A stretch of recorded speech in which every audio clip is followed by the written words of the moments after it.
tayo. Yan ang mga inaabangan ng mga familians. May mga familians ka dito!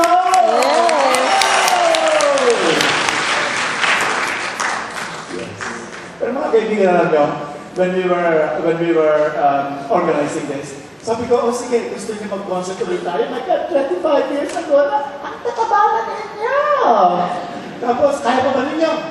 Yes, yun nga, remember?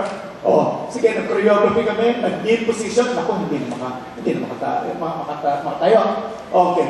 Tapos, magka-konti choreography lang, naku, takbo na sa side, iiwan na ng tubig, glug, glug, glug, glug, glug. Tapos, ang kanilang mga inhaler.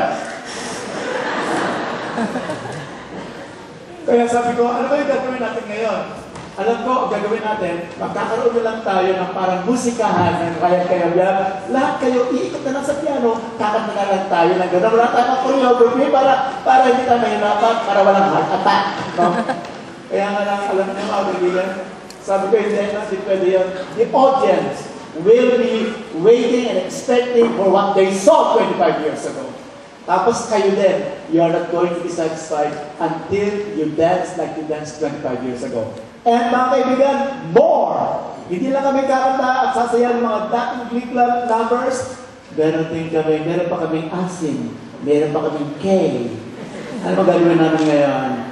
Hip-hop! O, gagawin namin ngayon. Watch this! Kailan din namin si Bruno Mars, One Direction.